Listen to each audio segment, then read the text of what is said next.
Now, welcome to another edition of News from Naboo with Thor's Lightning Takes. And let's get right to the news. Alright, we'll start out with the hot topic that Disney removed Star Wars from the 2026 December slate and replaced it with Ice Age 6, because we needed Ice Age 6. But yeah, Star Wars was holding the December 18th, 2026 release spot for presumably the Daisy Ridley Rey movie. It was never really confirmed that was the project that was going to take that spot, but it was kind of heavily implied. Yeah, there were rumors it could be the Mangold film too. Yes, but we know he's still busy. Yeah, everybody's busy. Who's got time for Star Wars? Like, why would you want to make a Star Wars movie when you could go do something else, right? Bingo. Everybody they hire seems to have that answer. Like, oh, I'll get to that. I'll get around to that. But I feel like when they lost their first writer, like Damon Lindelof and Jason Britt Gibson, and then they lost Stephen Knight more recently, now they're like, yeah, I don't know if that movie's coming out because there's not a full script or story for it, I presume. I'm telling you, that movie is going to get sucked into the new Kinberg trilogy. The Rey movie, it's going to be a Rey trilogy.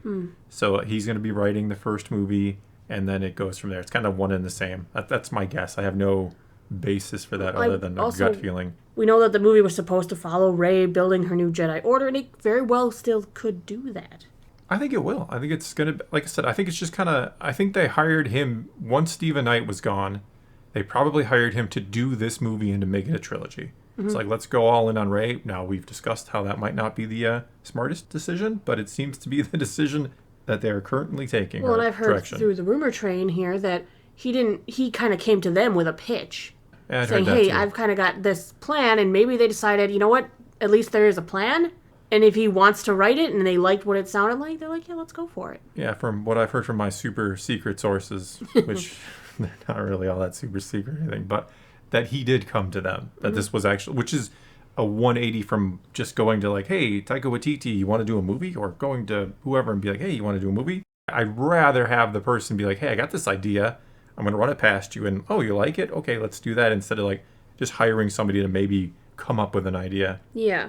So, as far as we know, we've still got Mandalorian and Grogu May 22nd, 2026, but then we don't have anything that's on the slate officially until December 17th, 2027.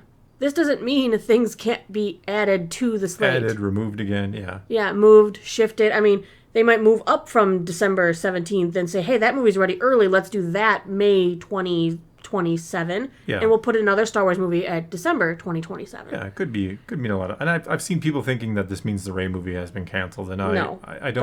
That doesn't mean that's not what it means. It could be. I'm not saying that. Like I said, if my theory is true, it's kind of been consumed by a trilogy by Kinberg, but that does not mean like the Rey movie is officially canceled. Sorry if that's what you were hoping for. No, it just means that they are slowing things down and they're thinking about it. And you know what? I'd rather they do that and remove it from the slate and do it right when it's ready than rush it. Yes, but it has been 5 years. We're still getting Mandalorian and Grogu. That film is done filming. They are just post. I agree entirely. Take all the time you need. I'm only saying, like, you should have figured things out by now. It has, like I said, it's been 5 years. Well, we don't know how far Filoni is on his standalone movie as well. I think Ahsoka season 2 is before that. And he'll be working on it eventually. Yeah, like eventually. That's what Star Wars should be called these days. Star Wars : eventually. The Kathleen Kennedy story. Oh, I like that. I like that a lot. Star Wars, eventually. A Kathleen Kennedy story. Oh my goodness, that's too good. It is. It's perfect. It suits the climate of Star Wars right now, honestly. Because you just announce a bunch of projects, and then you have to subtitle all of them with the Kathleen Kennedy story, and then you'll know it's going to be Star Wars. That doesn't mean it actually will Rogue come out. One, eventually a Kathleen Kennedy Rogue story. One came out. You mean Rogue Squadron. So Rogue Squadron, yes. Eventually. Taika Waititi, eventually. It's fine if he doesn't make it, but yeah. All right. Another thing I kind of wanted to touch on today, because we still have some time to touch on things. Hooray. Skeleton Crew did come out with a new, 20 to 30 second little TV slot. Yep. It was kind of cute. I knew you were going to say that. Yeah. Well, it was interesting in a way that it's showing the personality of the kids a little more. Because you're seeing our main kid, I think he's going to be the main kid, Wim. Yeah. Who's like, look at my everyday mundane life. I have breakfast. I go to school. Neil gets excited about answering questions. I go home and bored on the couch. Just like kids And then they today. immediately repeat that sequence, showing you he's bored. He, in his opinion, believes a monotonous kind of life, and he's searching for adventure. And then you see him off in space, and he's happy, he's excited. You see Fern kind of looking like, hey, that's my shot, showing that she's got a different attitude, a little personality and attitude of her own, which is interesting. But once again, one thing they don't show you is much of Jude Law. Oh, yeah. Jode Nanawood. We've got like the... Every time you say the name. They came out with a new poster, too, that has like the kids on their bikes and then some of the adults on the top there and Smee the robot. Yep.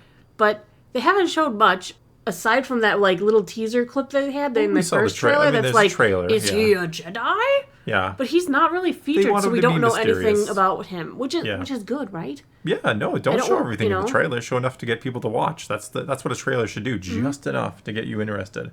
But not so much that you're like, oh yeah, there's the story, I can piece it all together. Bingo. They're not trying to overhype it, which is good. Acolyte, I feel, totally got overhyped. All of the directors coming out doing interviews, the actors coming out doing interviews, how this is going to be like revolutionary and amazing, or the gayest Star Wars you've ever seen or something. Yeah, they did say that. But in this, they're just like flying under the radar, like, here's some trailers, this is going to be fun for the whole family. Well, and we're done. That's what I feel like this little commercial was supposed to do. It's supposed to really get you, if you're a kid especially, obviously, it's supposed to get you interested. I still wonder how much confidence they have in it internally, as we talked about in the video last week. Andor seems to be more in the spotlight. And that's still like Andor's 6 for months a different away. Audience. They're preaching that solely to adults. Sure, but you still want this to be successful. You didn't make this not to succeed and get views and bring in subscribers and get new Star Wars fans. Certainly that is the goal of any Star Wars content, but it does seem like Andor, they realized we have something here, and to get that hype train out of the station as early as possible. And with, I think, Skeleton Crew, they're hoping that it's successful, that it resonates with kids and adults who like that kind of nostalgia Goonies thing. I don't know. Or maybe they've lost faith in it and they're just doing the minimum. They don't want to spend any additional money on marketing. I didn't want to say it, but we heard the rumors that they didn't really have a lot of confidence in it when it was made. They looked at it and like, huh. I mean, by marketing it as a family-friendly show, I guess they feel like it's okay for them to lower the bar. It's not. Problem. It's not supposed to be, because things like E.T. and the Goonies were huge, they're to people who remember them. Yeah, I hate the idea that, well, it's a kid's show, so we don't have to put in the effort, or kids are dumb and they're not going to understand that this is just bad, entertainment. Yeah, we'll have to see how this does. I mean, we've got, 2 weeks? Yeah, 2 weeks. Yeah. Actually, it's here. Because Star Wars is going to be on a Tuesday. Yes. When Marvel was on Wednesday. Maybe they're staking out their days so that when they start having the overlap that is coming, we'll see how it goes. Because we know Daredevil is set right now to overlap with Andor, and Andor might be set right now to overlap with Ironheart. Yeah, keep them on different days. Well, and some news this week. If you are a member of our Discord, or if you're a member of the Patreon and aren't in the Discord yet, you should be. Should be, or if you want to be a patron and get in the Discord. You can do that too. Yep. The links in the description and stuff. Yep. But we're removing voice chat for this week and next week as well, due to Thanksgiving. Maybe even more Wednesday. Weeks. Yeah, it might be on Wednesday for the time being. For the time being, we'll see. I mean, some of us watch Thursday Night Football. Not me, but somebody does. Well, when the Packers are, I don't care about other teams. They can We'll do see, what they do. Because we don't usually like to have voice chat the day after a Star Wars show comes out. We like to give a 2-day cushion so that more people have time to watch it before they come to a chat and are going to get loaded down with spoilers. So we'll see how it all plays out. But for now, this week and next week for sure, Wednesday. Yeah. All right, well, I think that is going to be all we got for you this time. Now is your turn. Take to the comments below. Tell us what you think of any and all of today's news, and let's talk some Star Wars. And so, until next time, thanks for watching.